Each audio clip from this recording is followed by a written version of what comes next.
Welcome back, guys, to another episode of Authentically Albertan. I am here on this Sunday morning, joined by Griffin. Morgan, how are you today? I'm doing good. Welcome to the Numera Films office. I'd say your office is probably the other office. I'm starting to gather some stuff in the... Wait, there we go. I'm starting to gather some stuff in the office. Yeah. This is, I mean, like we're like a small Albertan company, so like we're doing everything in house, which is kind of the way.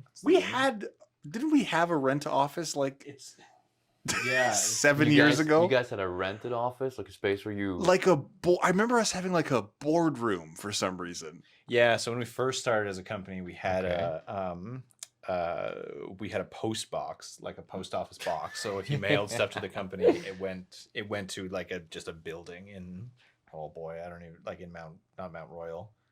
I thought it was Mount Royal. Well, Mount Royal University, I don't think is the same as Mount Royal, the place in Calgary. I think they're close. Anyways, we had a mailbox there In Mount Royal University. nearby. Nearby, all right. Yeah, there's a building nearby, and one of the perks of having a mailbox there was if the boardroom wasn't being booked, you could book it, and then you could go in there for free. So we did some like casting calls. That's right. There, way back in the day. But then I was like, this is a silly expense. All it's doing is I have to walk over there to get mail. So and that was that. And what made you choose like a separate mailbox from your house? Were you guys getting like tons of spam email or something? I mean, this is John. You can probably hold it. All right, great. I didn't have anything to do with booking the mailbox. This is the kind of been the whole story of our company in a sense, where I feel like when you get like your first like grant to do like a big project or something like that, a lot of times, which totally makes sense, is like reach out to the community, like see who is out there and can help like elevate your project. We perhaps maybe somewhat foolishly were like, we can just do everything ourselves. We don't need we don't need anyone. Yeah, which made sense just in that like we had a like production designer, composer, cinematographer, like and we were all doing this stuff for the first time. So we were like, well, let's just try and make it work. So when we got our first grant, one of the stipulations was you had to like set up a company, and I didn't know anything about that, but I was like, it's best practice to not have your own, I don't know, to have a special post box somewhere. So that's why we set it up that way. Right. It was like 10 years. It was almost 10 years ago. So I think it adds a bit of like import. So it's like now to add a little bit of company. professionalism to it. Yeah. And Having a separate mailbox. Well, as you come to learn that so many people have corporate offices just as their house. Yeah. I don't know. But that's something that's kind of good, that it's letting a lot more people, have their corporate offices in their house. I feel like it's more accessible for people to start their own ventures, right, without needing to have their own building, their own secretary, stuff like that. And COVID changed all that too. Yeah, like, that's true. You've started viewing working at home quite a bit differently. Yeah. Where can we find you guys when you're not behind the camera, or in your case, sometimes in front of the camera? I do a D&D podcast with my dad. I do a Dungeons and Dragons podcast. So I'm in front of a mic. I play a lot of video games. I do some theater work. That's my whole life right now. But it still revolves around storytelling. Yeah, kind of. If I could fill my whole life with some medium of storytelling, I think that's a pretty good life. Yeah. Wow. That's profound. Thanks, man. Yeah, I feel like that's it's one of those nice things about film, right? Is that like everything, I feel like all I'm interested in doing is storytelling, really, in like one way or another. So like D&D is a big thing for me as well. I also like, I think more specifically maybe collaborative storytelling. True. Where like that is what D&D is, and like a lot of like games that you're able to play, like you can experience those things with other people, and like that always is like elevating the experience, which is the same way that like film is, right? So yeah, most of everything I do for fun is some sort of experience of collaborative storytelling. Like even like I build so much Lego in my spare time, but lots of it is just so that we can like use that when we're playing D&D or something, right? Like I'll do it for myself still, but like the idea that like sharing things with other people, I feel like is such a cool thing. You kind of have to be that invested, right? Where you go, you spend so much time doing this work. Like you can never really, especially as you're getting started, it's not really like a 9 to 5 or 10 to 6 gig. Like sometimes you have deadlines that come up and you go, I got to work through lunch, or I got to work through the evening, or I got to work on the weekend. And so, which I would much prefer than work a job that I didn't like doing. I'd way rather put more hours into stuff that I loved doing that only sometimes feels like work and sometimes it's just play, rather than clock in and clock it out at a place that I didn't have a good time at. It's something I think you run into a lot in this business, where you kind of fall into something you really like doing, and then I always find there's a moment where there's another facet or even an entirely other different job that you also like doing, and then you kind of go, you get a bit of guilt of like, oh, I've really dedicated myself to this other thing I'm doing, but this thing I also like doing. Like whether that's, going from acting to art, or theater to film, or podcasting to directing, or something to like, a grocery attendant, like anything else that makes you happy. I always feel like a weird like twinge of guilt of like, oh, is it okay to enjoy 2 things equally? And it is. It's okay to find something else, especially if it's like entirely outside of work, that lets you have a good life. That whatever fulfills you. Doesn't always have to be work related, which I know is big talk coming from us, where we say all of our hobbies have to do with work, but it's because it's some stuff that doesn't feel like work. But it's overarching, Yeah, totally. It's overarching, overreaching. I also wanted to ask you guys, what started you on this journey? Ooh, you start. I mean, it's the kind of the 2 things we already talked about, honestly. Which is one that I really like sci-fi films, and also I really like Lord of the Rings. When we didn't watch a lot of stuff growing up because we had like peasant vision, but they played Voyager, Star Trek at like 2 a.m. or 3 a.m. or something. So we had our VCR set up to like record VHS tapes of that so that we could watch it. And also for a while it was on at like 4 p.m. or something. So like right when we got off of school. My dad also is a huge fan of Lord of the Rings and sci-fi, both of these things. Interesting how that works out. Yeah, a thing that's passed on. And I think it was just the like creating a world and like creating characters and creating something that like doesn't exist in that sense, and then making it exist in a tangible way is just so cool to me. And watching all of that like behind the scenes stuff for Lord of the Rings when it came out in whatever the like early 2000s was a thing that was like it seemed impossible that people actually were like able to do things like that, and that's all they did. I think the immersion is the most impossible thing with those types of movies. How much they get you into the world. Right. Yeah, Totally. World building. Yeah. So if like, I mean, like if storytelling is one of the big things, then I think world building is the other thing. It's just like fascinated with worlds that were like our world, but slightly not, or whatever. If sci-fi, you're imagining like the future or something like that. And the idea of like creating those things from scratch was just like always something that was kind of like stuck in my head. And films, I felt like were the best way to like communicate those kind of concepts, because you get to like control. I mean, control is maybe the wrong word, but Control. Manipulate. But you have the opportunity to like look at every aspect of it, right? Like I'd say explore the world. Yeah, right. Yeah. Like you have the like the locations, the like production design, but then also like things that don't exist in like a medium like theater or like books. Like you have like sound as well. You have like cinematography in the edit. So being able to have all of those different pieces means something to like whatever this specific world is that you're working in is like super cool to me. All right, your turn. And what about yourself? How did you start? Both my parents work and or worked in theater, so in that sense, I'm kind of a nepo baby.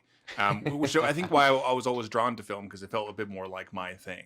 Okay. But in terms of the idea of storytelling, the two people in your life as you're growing up as a kid would come home from doing like my dad did a little bit of film, so he'd come home from set, or my mom would come home from doing a play or an improv show.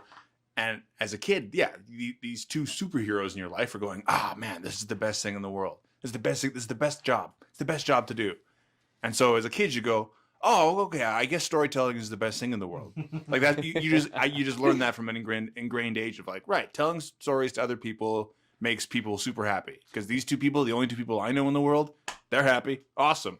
So I kind of just went. It kind of just went from there. So I was an actor and performer for a while, and I still am. But I got kind of dragged into producing, because it scratches my brain in a way that performing doesn't. I think as an actor, sometimes you get on set and you get your check and you leave, and they see you at the premiere, and that's your total involvement. There's something very fulfilling about knowing every detail and every problem and every success on set, which I think there's even a big gap there between cast and crew, right? Cast is there for a day, crew is usually there for the whole time, so they have a grander idea of what it takes to make this story, which is quite helpful as a performer, where you go that I think when you run into people who are hard to work with, the part of it is they don't understand the scope of what it takes to do what they're asking, or like they don't understand what it takes to make a story like that. As an actor, you had the drive to sort of explore the industry more. I think so. See beyond the scope of how actors see it, and see a different perspective on it. Yeah, and frankly, it gives you a different perspective in terms of the community of filmmaking a little bit, right? Especially when you go into a big studio thing, and there's a 400-person crew, and you're on the day one as a coffee attendant, and that's it, and that's your day, and you don't meet 380 of those people, and you barely meet the director, and then you leave. And then you were on that Paramount show or that Netflix show or wherever. Where when you're doing indie film, it's anywhere from a 5 to a 40-person crew, and if you're doing anything other than acting, you're there the whole time. You get to know these people, and you get to become friends with them, and then you get to do the next thing with them and the next thing with them. So it's not as glitzy and glamorous as everyone makes it out to be, but the people side of this job has become one of my favorite things. That's how I got into it. Pretty much. So, did you guys go? Did you go for post-secondary for film production? Both of you? I didn't. I went to acting school. Okay. University of Alberta, baby. BFA. How is that like? It was great. It was a real traditional conservatory style school. Mm-hmm. Everyone will have problems with their theater school, but man, what a hard thing to teach. What a weird nebulous. There's not worksheets, not really textbooks. It's all about just like who your teachers are. I don't know. I had a pretty good time. Nice. And hey, I had a pretty good time at film school, which I think is the same in the same vein. People will be like, you don't need to go to film school, who cares? And I agree with that to some extent, because another thing that you probably heard all the time is like, it's all about who you know, right? It's not about any of the other stuff. And I think that makes sense, but like to a point. Well, yeah, for sure. But also like in the same vein, yeah, because like you can meet people not at film school, right? And if you know big budget HBO Netflix person and they say send me your short film and it's bad, it doesn't matter if you know them, right? Yeah, no, that's true. But then like to film school's credit, like Joe, our cinematographer, who we started the company with, like that's where I met him, was at film school, right? And when we are still working together now, so there's something about the connectivity of film school, and being able to test the waters as well. People like I think that'll get like people will ask me what the like film school experience was, especially if they're like considering film school, just because we have so many connections in my family to teachers. A lot of people will be like, so and so is considering film school, and it's really a question of like what do you want, like what do you hope to get out of the experience. I think if you're someone that like wants to get in there and like make friends with everybody and make films on the weekend and just like do whatever you can to get stories out there, and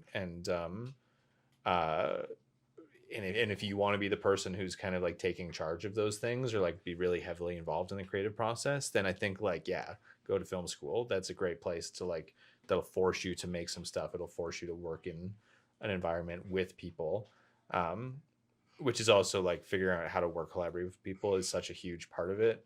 But I would say on the flip side, if you're really interested in getting into like a specific facet of filmmaking, like camera lighting, production design, even on like production staff side, like locations, script supervisor, that sort of thing, I would say like just reach out to like a guild union, get your like permittee status, and just like get onto a set. Don't worry about film school. Only because the thing that comes up time and time again is that people do not care at all if you don't know anything. They just care if you're like, if you show up on time, Yeah. you work. Yeah, reliable, cool to Yeah. hang out with. Totally. Yeah. they want people where like if you say something, like if you say something to them, like you'll listen and you'll learn and adapt from it, right? So like in that sense, like yeah, you don't need film school. You just need to be out on sets. That wasn't me. I did work on a few sets, and it never was something that I really connected with. The days are too long, and I don't like the I don't like the rigidity of departments. Like I like it when you can go on set and like you can, I mean, whatever, hide. I'm coming at this from like a director's point of view, so feel free to disregard all of them up. Right. Feel free to disregard all of this. Who cares? It doesn't apply to me. But Mhm. like, I like the idea that you can on set like be working with the actors and the grips and the art team like all at the same time, and there's not a like you're gonna be in big trouble and you'll never work again if you touch a thing you're not supposed to on a union set, right? Not that that's the case. No, but whatever. It is. But that's a fear that you have when you're working on set. Well, for sure. Yeah. And sometimes there's stuff like, there's insurance reasons that you shouldn't carry that. Or, there's some equipment even I don't really actually know how to carry and put away, so I don't touch it because I'll break it, right? But yeah, the idea of collaborative storytelling really should be collaborative. Like it's been a big thing for us on Numera. If the key grip or the gaffer has a cool idea for a shot, we want to hear about it. You know what I mean? There's still a structure of how the day needs to get done, but yeah, it's not like I don't ever want it to be like nobody's place. Do you know what I mean? Is that fair to say? Yeah, there. Gotcha journalism. What do you think? Yeah, unions, they're fine. Nice. I'd also say a lot of it comes from knowing, like, contributing, but knowing when to contribute. Because say you're like on the 50th take, like, well, I have an idea. That's right.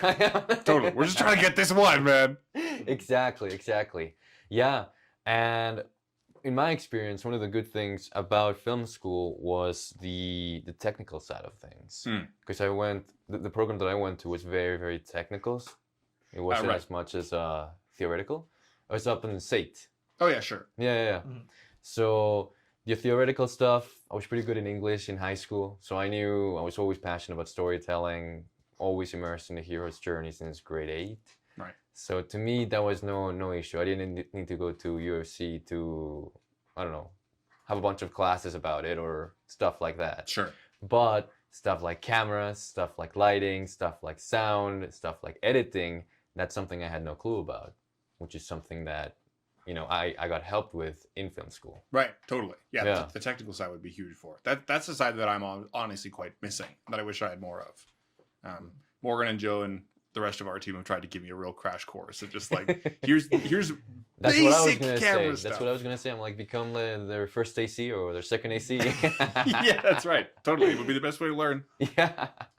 Yeah, it's nice to see that experience and that mentality that it's collaborative, that everybody has something to add to the story, an idea.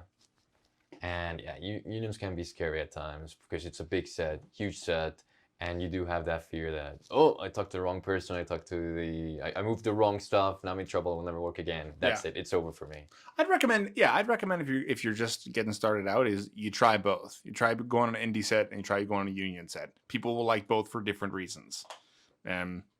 Yeah, because they are very, very, very, very different. The amount of people, the hours, your responsibilities, like there's a lot of differences, and you will like one or the other more, I bet.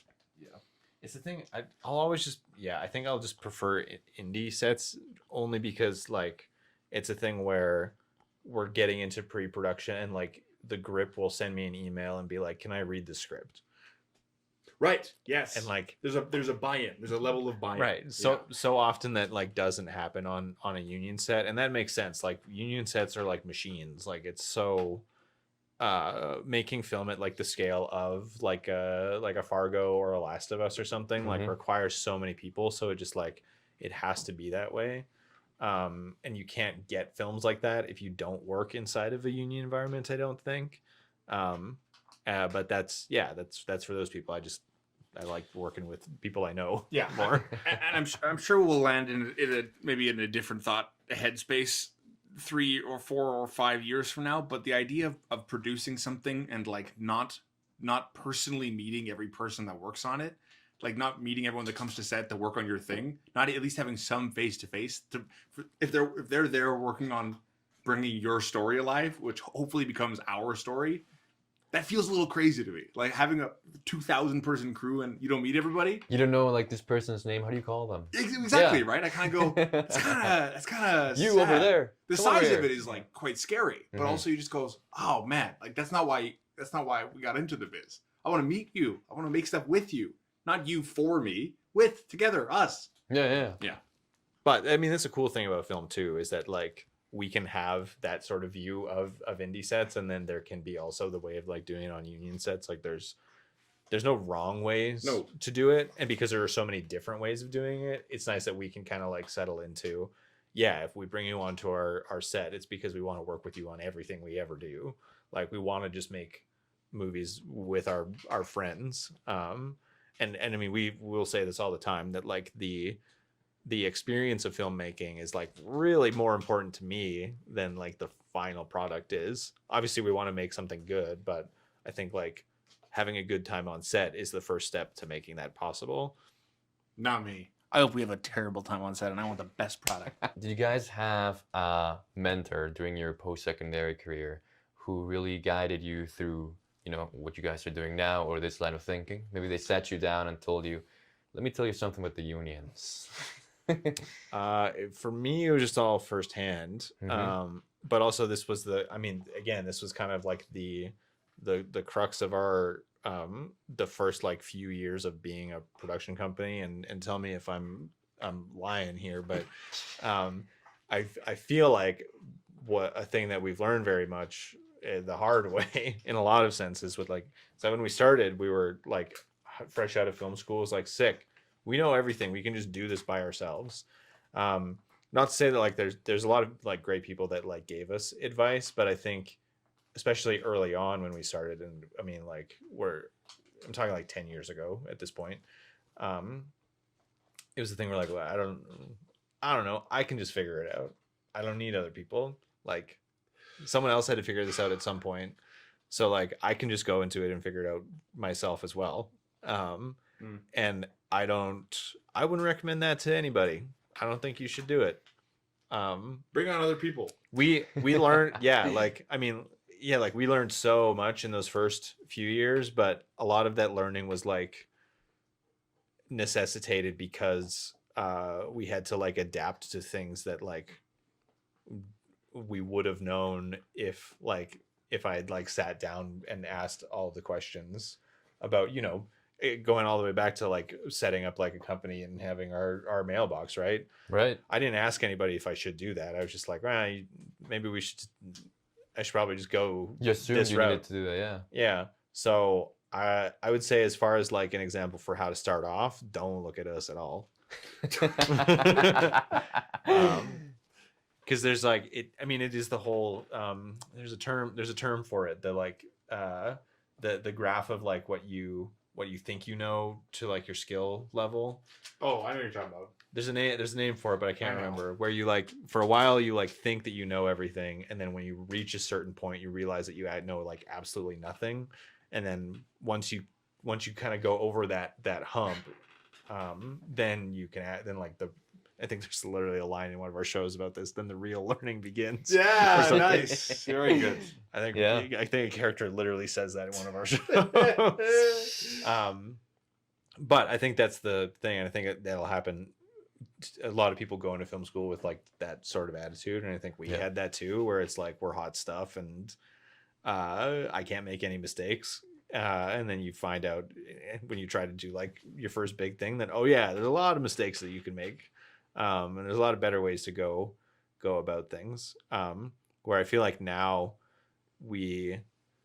even though we know a lot more, and I feel like we go into like projects with a lot more like confidence that like we're gonna make it to the end of this in a better way. I feel like we talk to people and ask advice more than we ever have. Yeah, 100%. Which happens as you keep going through higher and higher phases in the next level of what you're doing, and the more complicated thing, you'll go, if I know somebody, or if we worked with somebody who knows more about that, let's talk to them, because that, which is what's so great about the Albertan community. Largely, a lot of folks you talk to will just be like, yeah, here you go. Here's some advice. Here's my thoughts. My biggest mentor in terms of this business would honestly probably have to say Ramon Joshi. I met him early years in my university. He was brought in. I was at like a film acting class, and he was brought in as like a guest speaker of like one of the hardest working Alberta actors, and he is.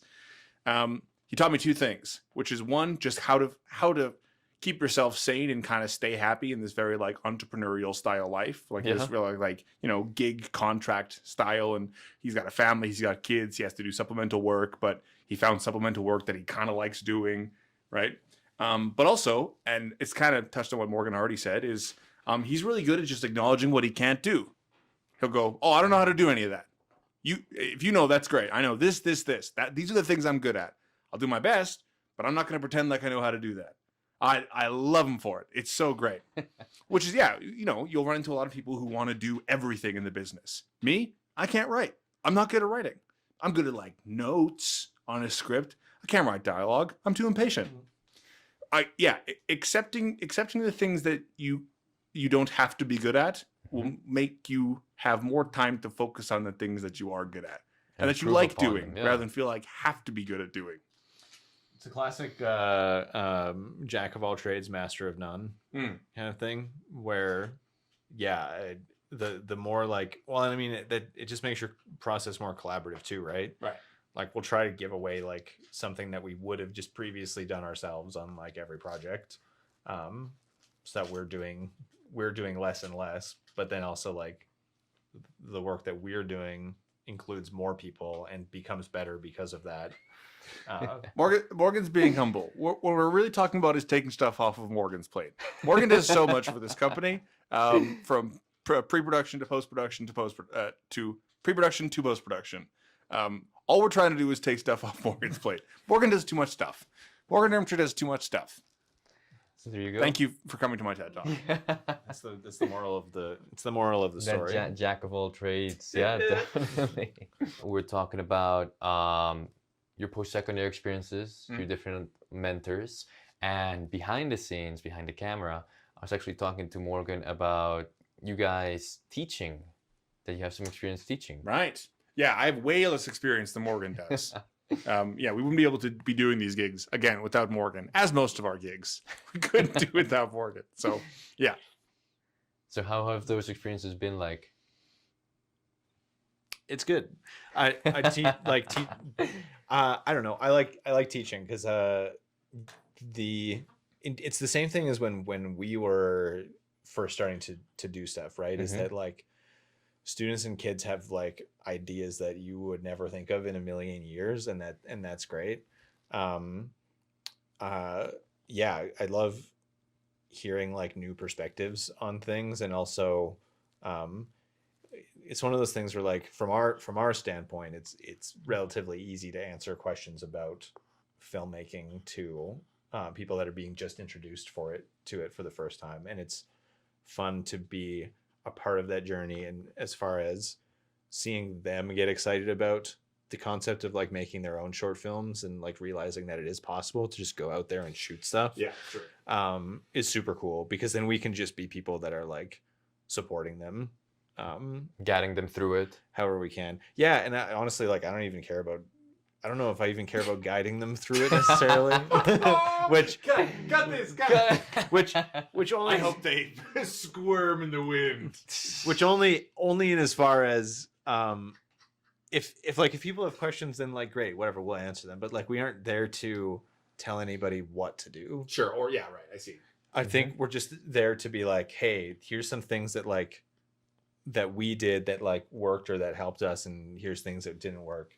Relating back to our whole thing about, well, not our whole thing, because you had His whole tangent. about taking less advice and just kind of like doing stuff. Oh yeah. Kids will be that way too, right? Sure. Like, I don't expect that every kid is going to take everything we say to heart. There will be people that were very much like us that are like, whatever, I'm just going to go and do my own thing, which also is great because like doing stuff and learning from mistakes is a totally real way to learn. There's lots of different ways to do stuff.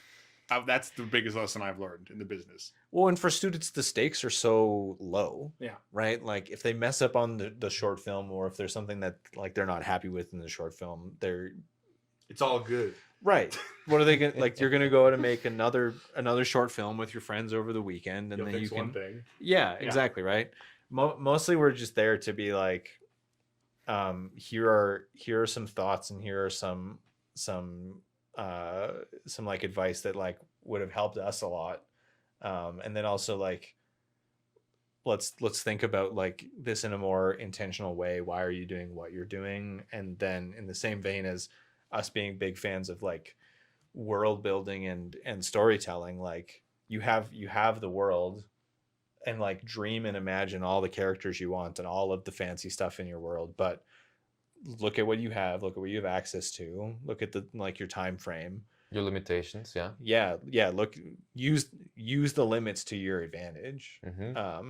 Working in restrictions, and we're getting close to just doing what our literal lesson is on storytelling, but now you guys can just show the them like the video. Give that away for free. Yeah. Paywall or something. the limitations I think are actually like so valuable. Being able to like recognize what you're capable of doing, and what you have time to do. Yeah, being realistic with your resources. Yeah, shooting for the moon I think has a time and place, but like you don't always have to do that. And I think oftentimes you'll actually benefit from not. I find limits help me a lot in Totally. creative endeavors. Yeah. For me, I think one of the best things about this new kind of teaching world for me is that, especially it's my old high school. It's Central Memorial. They're performing. Huge. They're huge on theatrics and stuff. Like Yeah, that. performing visual art. So they have a whole theater program. They have a tech theater program. They have dance. They have music. Like there's a lot of like extracurricular structured programming through that school, which is quite cool. But the one of my favorite things that I'm doing since I'm out of school and working is like working very cross medium, like theater, film, voice, mixing the two, finding different things I like about all three. So it's my favorite thing to go, hey, high school drama kids, have you thought about wardrobe design or, art department, or like, of course, like crossing the medium, but it's something I always come back to in terms of staying sane in this business is find another thing you like to do. Any other thing, if you like doing any other thing, one, you'll work more just by math, and two, it'll just help your psyche in terms of like varying up. Experience more. Yes, totally. So the idea of just going, hey, I know you all love Shakespeare musicals, but like, what about script supervising? I see you're pretty organized. What do you know what I mean? Like just the idea of you might also like something else in addition to doing plays. It was a saving grace for me coming out of university for sure. Again, to have those different experiences and to help them explore those paths. Right. Yeah. And you appreciate acting in a film more when you know what it takes to make it. How did you two meet? Ooh, I'll tell this story. I like this story. I met our third at Numera, one of the co-founders, Joseph Wright, at Theatre Alberta's Arts Trek. This is when Joe was an actor, and he still acts if you pay him enough money. We met. Yeah, it's like a boot camp in Red Deer at Red Deer College. It's like kids' first sleepaway camp. You stay in the Red Deer dorms. You do a lot of theater stuff. You spend a week studying a show. That's where I met him, and he was kind of too cool for me at that point. And then during my gap year, I think your first year is at SAIT, second year, first year. That depends what year. Wow. Well, the contract. The first year I'd say. So it was I was doing an internship at Alberta Theatre Projects, and Joe sent me a message on Facebook being like, hey man, we're doing a SAIT student film. Have you been keeping up with him up to that point? Kind of like everyone. Okay. Yeah, I would say every Or couple was of it like, months. hey, remember me? For like for like 5 or 6 years there, I would see him every summer, right? Okay. And then we would just kind of would just like every once in a while shoot each other some messages. And of course now he's one of my closest friends. And so he's just like, yeah, we're doing this movie about a guy who gets a genie out of a lamp and then asks the genie on a date because he's lonely. Do you want to be that guy? And I was like, sure. And so it was our friend directing it. And that's where I met Morgan. So Joe was cinematography on it, I think. Yeah, maybe. And you were key grip? Probably. I met Morgan because Morgan was hanging a backpack off the end of a C-stand improperly and maybe unsafely counterweighting something that was like Without the sandbag at the bottom. Yeah, what is that? Well, I probably can't say it, but that Facebook group that's like bad rigs, but not bad rigs. You know what I mean? Everyone knows. Yeah. Anyway, that's why I met Morgan doing a bad rig. And so then we kind of you guys had obviously become somewhat like already pretty close at that point. You had formed your two ship. Yeah. He went to state with you, or to school. I went to say with Joe. He sent me a Okay. meme about Yeah, this the other day. Oh! And we both. Well, it was. You know how everyone. Basically, the text of the meme said, "Send this to somebody who's in your life because of bowling," and I don't know if it Oh my was. goodness. I don't know if it was like I don't know if it was genuine or not, but I was like, "Hey, you know that this is actually true, dude." And then, I bet it was genuine. and He's then sneaky genuine. and then he sent some response back, which has expletives that I can't say here, but that was like PG program. It was like you're so right.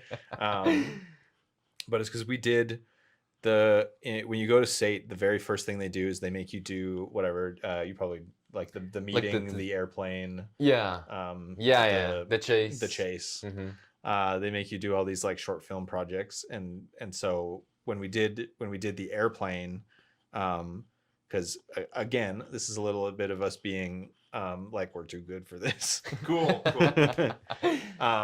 Because it's like an instructional video on how to make an airplane. You're trying to like demonstrate that you can tell a story that with the context of like an explainer video. I like, actually didn't have to do that one. oh, funny.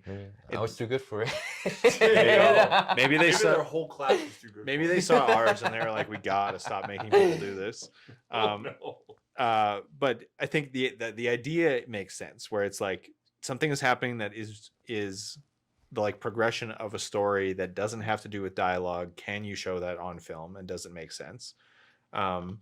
And I think we were approaching it from like, we're like, this is just like an instructional video. What's the point? So I remember that we knew everyone in the class, but we hadn't really been connecting up until that point. I remember that class, we just like sat in the back, and every time that they like did a fold in the airplane, we were finding all of these like horrible like wet, squishy, like gory sounds to edit over this. And for no reason at all, we set this video in a bowling alley. I don't know why. Squishy bowling alley. Yeah, we can watch the video after this. No, let's not. I can't remember why it was in a bowling alley. They finish the airplane, and then the person stands up with it and says, "Let's bowl," and then they throw the airplanes down the bowling alley. A very sensical, all of it. Anyways, so we had a great time making that video. The professors did not appreciate our sound design approach for sure, but that's kind of crazy. I wonder why. Yeah, that's kind of what solidified us as best friends. And I think a week later, he made me sign a document that he would be a part of my wedding party. I don't even think I was engaged yet at that point. Really? Yeah. That's so cute. Really? Yeah. Joe. To be fair, it was a document that said that he was going to be my best man, which he was not. Yeah, didn't do that one. but he was in the party. Yeah. Mhm. Partial contract fulfillment. Yeah. Yeah. So and then we were just kind of buds from then on. But then I was rigging a C-stand. And then he approached you, the guy who's playing the guy who needed a girlfriend. And I said, "Yeah, hey man, I heard that you were good at weddings." We met and we connected a bit on that day, and then Joe and Morgan went in for the first ever 2017 edition of the $10,000 pilot of Abracadaverse. We met on that pilot, and that show and that series and that team was the team that wanted me to get into producing. And so when we didn't get the first initial round of funding, I was kind of like, what are we doing with, like, I heard about this Banff Media Festival. Are we could pitch, we have a pilot, we could pitch it around. And eventually they were just like, why don't you just come help? And so I pestered my way into film producing is how I started doing it, pretty much. And then I learned as I went. The producer credit I have on season 1, I don't really deserve. I didn't do a lot, frankly. I didn't know how to do a lot. What I knew about the business, Morgan and Joe taught me. You learned along the way, though. Yeah, pretty much. You learned along the way. And really, we didn't really know anything either. Sure. I wanted to know, how is that, I guess season 0 is what you guys made for Yeah. TELUS, for Abracadaverse? First pilot. It was How is that like? Yeah, I mean, it was a weird thing where we, because they did, back then they basically only did scripted stuff. This is before, now they're into mostly like unscripted things. We did, it was like the thing where you pitch the pilot, you shoot the pilot, and then they select pilots to go to full season. Ah, okay. So we shot the pilot, and then the full season didn't happen. It didn't make it through to funding, but then they announced a like $100K program after that, which rather than doing the whole like pilot and then the show, you could just submit to do the whole thing all at once. And they were like, we liked Abracadaverse, you should try again. So we tried again. Yeah. So we tried again, and then got it through the 100K program. And then at the same time we applied to, that was back when Calgary Film was more of a, had more funding. Rest in peace, Project Lab. They had a Project Lab program, and we applied to that as well. So that gave us some extra funding for the first season of the show. And so we took those things and then used that to make the first season of it. That's interesting that you combined the two and boom, used it to create it. Yeah. It was also our first ever tax credit experience, and we didn't really know how that worked. So we were sitting there for like 3 months going, I hope we get it. No, it was so bad. I was thinking this. I saw The Monkey. Yeah. Okay. The other day. Good film, by the way. Great. Good fun watch. Mm-hmm. At the end of the movie, I think they had like 10 or 12 executive producer credits, which I was like, it just kept going, and I was like, holy smokes. But that to say that I think it's always going to be the case that like, if you don't have a bunch of people that have money, getting together a bunch of different grant programs and in order to make like your thing happen is like the most viable way to do it. Totally. Especially the Canadian system right now. Yeah, like we're working on a show that we're going to camera on in a couple months, and it's like Independent Production Fund, so IPF, Canadian Media Fund, CMF, Shaw Rocket Fund, and then provincial credits, federal credits. Right. And a broadcast license. Yes, yeah, and that. So like there's like many pieces that are making it even possible to think about doing that thing. At that scope, at that size. Like the size we want to do it at. Yeah. Well, there's a lot of pieces that need to be working together for bigger projects. Totally. And keep like overlooking all of those pieces. That requires experienced producers, experienced people. Yeah. Yeah. So I think it was great that you guys got that Abracadaverse start, and they taught you a lot. What is the show about for audience members who haven't watched it yet? Basically the concept is like, what if you had superpowers, and then beyond that, but the superpowers weren't the worst thing that was happening to you. Where it's very much a coming of age story. Mm-hmm. So the themes are often revolving around like, why is my friendship falling apart? What the heck am I going to do with my life? And the like, I'm learning how to like warp objects, or I can shoot fire from my hands, or kind of like secondary things, but also the idea of like, how can they be almost like metaphors for what's happening? Like, how does the like control over your powers represent the way that you're like figuring out what your life's direction is at the same time? Right. How you problem solve. Yeah. After season 1 took place, How long do you guys have to wait for season 2 to happen? Or was there always a plan for a season 2? I think we've ended every season of the show as if it could just be done. Right? Yeah. Season 1 ended with a montage like exploring future narrative. Like it felt both final, but also that there is more to explore. I think we knew enough, and we still do this when we're writing stuff, that like if you're doing a TV series, it always will serve you well to have something open-ended about the end of it.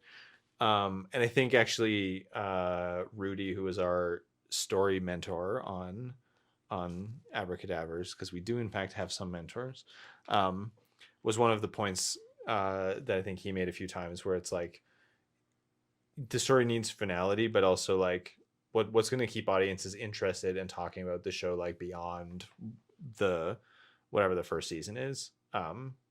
So there was like we'd like some ideas for the show. The ideas originally way back in the day was that every season was going to be a road trip. Really? Yeah. Oh yeah. Because it centers around the idea that like there's like there are various objects that give people powers in the world. Okay. Wish we bought a better van, that we could have done it. Honestly, I think that's part of the reason. Was after the first season of going to all these places and having the car troubles, we were like, let's not do that again. We're gonna set the next season in one location, and it's gonna be there the whole time. Because they're going around, and anyways, there's these dangerous objects that like can give somebody superpowers. So the idea is that they all go to a place, and these people like safeguard these objects from getting into the wrong hands. So like, yeah, every season is about like a new object being found, and then that's the thing that can keep cycling the show over and over again. Of course, now that's not the case, and every season is like wildly different. Yeah. To the point where sometimes some of the feedback we get on Grand Apps actually was like, we're worried that this is not going to be like the previous seasons, and we'll just have to be like, no, don't worry, it will. Trust me, we'll loop it back in. Yeah. Well, but an important note, and we bring it up quite a bit, is that we didn't get it at our first try. Yes, it's a program that at least currently doesn't exist with the Canada Media Fund anymore. But the full title used to be Second and/or Subsequent Season of a Youth and/or Drama Web Series. I think used to be the full title. And then it just turned into like digital linear series. It was under their experimental stream. Oh, I thought the title of the show was that. No, the title of the grant. Okay, Sorry. Okay. And so we went in for a season 2 for Abra, and we didn't get it. And then we put in pretty much the same application a second time, and we did get it, just based on the different kind of juries and what else applied that year. It's also one of the biggest pieces of advice we give to people writing grants, really for anything, but especially as filmmakers, is same thing with Eyes in the Woods. We submitted essentially with some tweaks, but the same application for the series in a different granting cycle, and we got it the second time based on the jury that they selected and the other projects that year, right? So, or what the granting body or broadcaster or distributor or whatever is now looking for in that quarter or in that year. Like it's the follow-ups with projects, or just don't give up is quite real. A no doesn't always mean a no. Yes. In the future. Yeah, or it might mean a not right now. Yeah. Yep. What are some future plans that you guys got for now that season 3's over? Can be for Numera Films, can be for Abracadaverse. The thing on the forefront, which we kind of mentioned, is that we're working on a new show that we're shooting in May and June coming up. Is kind of that's taking like all of our focus right now, besides post-production. It's like literally behind us right now. What's the show about? Yeah, could you talk more about it? Yeah, for sure. So this show is called Eyes in the Woods. It follows two sisters who are spending a week at a cabin in the forest, and Sam, one of them, sees a pair of mysterious eyes in the forest. And so that, coupled with the idea that people from the town are going missing and something weird is afoot, they're trying to uncover this mystery. It's kind of like live action Gravity Falls, Stranger Things, female Hardy Boys, that kind of vibe, set in the, like Stranger Things, set in the 80s. Wow. A lot of people don't like doing period pieces because they think they gotta bring all these different accurate timepieces together. How's that challenge for you guys? There's still challenges like that. Like I think we've been collecting things of that time period for 10 years almost, because we love that kind of vintage, like which creates its own kind of genre twist on whatever we're doing. I would agree with you if we're doing like Victorian era stuff. I don't want to do that. That's way too much stuff. Like the buildings look different, right? Yeah. So that's there's I think there's gradients of period, what period work is. It's nice that we are able to like oversee the whole process of it, because I feel like we get notes on, if we're pitching things to people, I feel like we get notes about period stuff quite frequently, where they're like, this is expensive, which is not untrue because it's period. No, it's not wrong to receive that note. I think it is totally correct, because we're like very we're looking very closely like at every aspect of the thing, and I think we're kind of being like, I think we've worked a lot at being able to sort of like perfect the balance of biting off exactly as much as we can chew instead of more. Except for season 1. Well, that's what I mean. Like in season 1, if we bit off way more, and then we bit a bit less in season 2, and then we bit the right amount in season 3. Mama bear, baby bear. Yeah. I see. This porridge is just right. Where I think like when we're writing a script. Sorry, Mark. Did you like my Goldilocks? That was good. Thanks. That was a good bit. Okay, yeah. I liked it. Okay. Cool. I think when we're writing stuff, it's a lot. I think when we look at stuff, things like that don't make sense or that are really expensive for no reason are like immediate red flags for us now. True. Like I think we're better at writing and telling stories to scale than we were previously. It's working within limitations. Yeah. Going back to that. Yep. It's true. It's always working within limitations. Yeah. So that's what indie filmmaking is. That's bread and butter. You know exactly what you're working with. You got to make that happen. Yeah. If something becomes too big of a money suck, then everything else hurts because of it. Yeah. Well, and it's advice that, again, in classic Numera fashion, where we're doing better than we were before. It's a bad tagline. Numera Films, we're figuring it out, man. Hanging in there. It's like the Kitty Polly poster. Yeah. Yes, totally. I feel like we got advice on past scripts that was like, make this shorter. Like there is too much going on. There's too much cast. All that sort of business. We still get that note sometimes. Yeah, for sure. And I don't know that like, and sometimes we'll like take a big swing just because why not? But I mean, this is the thing, right? Like we'll say one thing, which I feel like is objectively true, and then I don't know that our like history necessarily reflects that or not.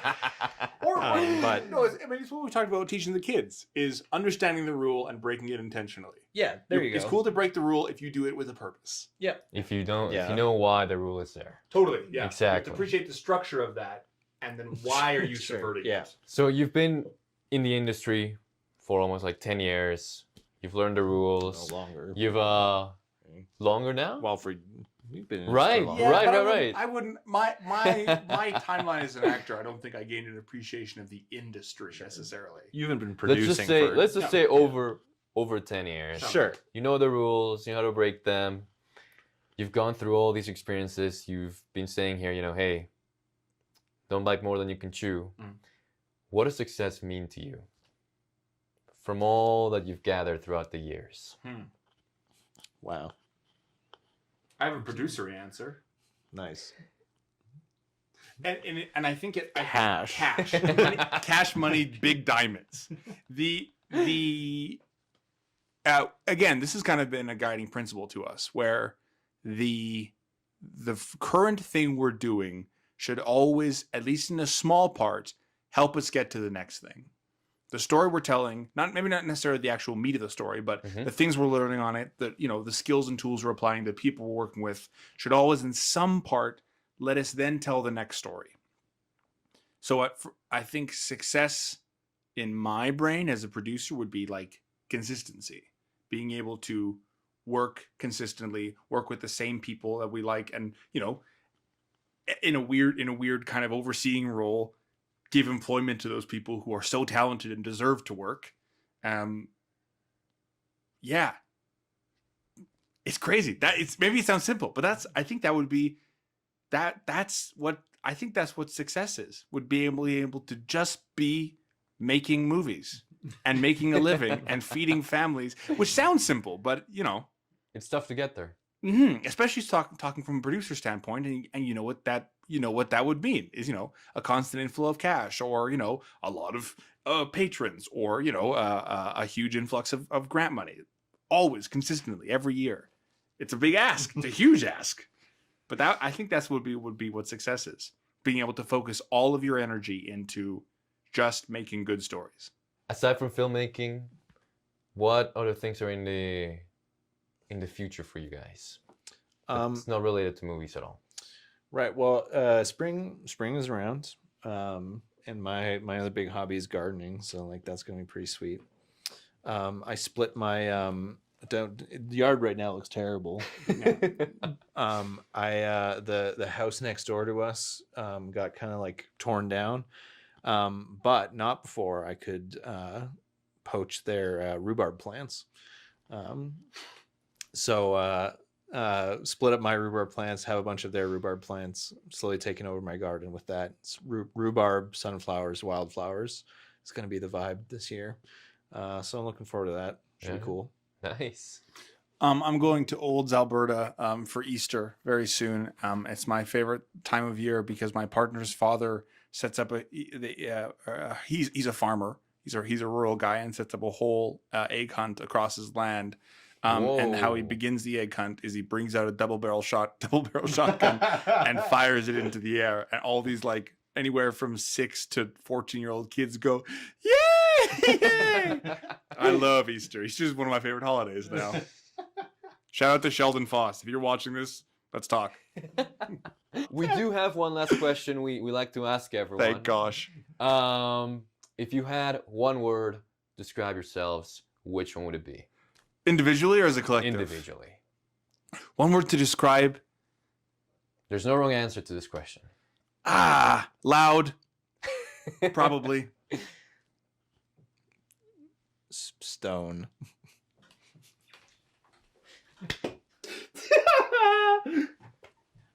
Earth. Fire.